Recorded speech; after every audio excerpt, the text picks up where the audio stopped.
కోరుతున్నాను. Next rule 344 పై చర్చ అండి.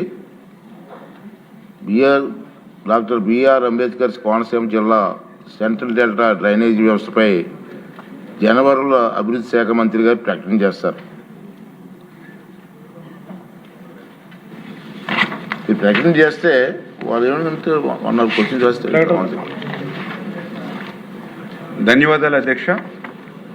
మన గోదావరి డెల్టా వ్యవస్థ అనేది ధవళేశ్వరం సరార్థర్ కాటన్ బ్యారేజీ మరి దగ్గర నుండి అటు ఈస్ట్ గోదావరి, ఇటు వెస్ట్ గోదావరి, అటు సెంట్రల్ డెల్టా 3 డెల్టాలకి కూడా 10.13 లక్షల ఎకరాలకు సాగునీరు, అందులో కూడా ప్రధానంగా ప్రధాన కాలువలు, మధ్య తరహా కాలువలు, చిన్న తరహా కాలువలు, అదేవిధంగా మేజర్ డ్రైన్స్, మీడియం డ్రైన్స్, ఇట్లాంటి వ్యవస్థ ఏదైతే ఈ యొక్క ఈస్ట్, వెస్ట్, సెంట్రల్ డెల్టా ఏదైతే ఉందో మరి దానికి సంబంధించినటువంటి నిర్వహణ లోపం వల్ల కానివ్వండి, పూడిక పనులు పెరిగిపోవడం వల్ల కానివ్వండి, ఆటుపోట్ల ప్రభావం వల్ల కానివ్వండి, ముఖద్వారాలన్నీ కూడా మరి అడ్డంకులు ఏర్పడడం ద్వారా ఆక్రమణలకు గురై ఈ యొక్క ప్రవాహ సామర్థ్యం కోల్పోయారనేది ఏదైతే ఈ యొక్క 344 ఉందో మరి దానిలో భాగంగా మరి గౌరవ సభ్యులు మరి ఇచ్చినటువంటి అంశాలు ఏవైతే ఉన్నాయో వాటన్నిటినీ కూడా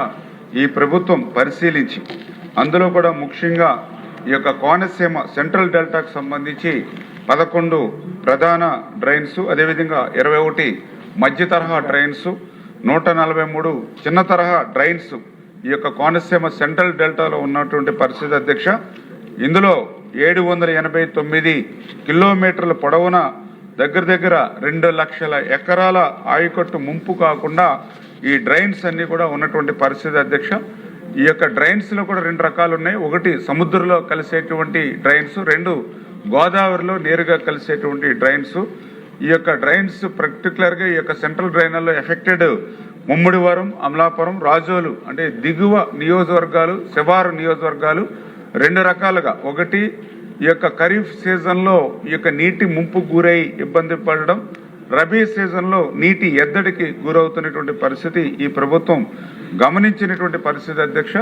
ఖచ్చితంగా ఈ యొక్క Godavari east, west, central delta ప్రక్షాళన కోసం ఈ యొక్క ప్రభుత్వం కట్టుబడి పనిచేస్తుంది అధ్యక్ష.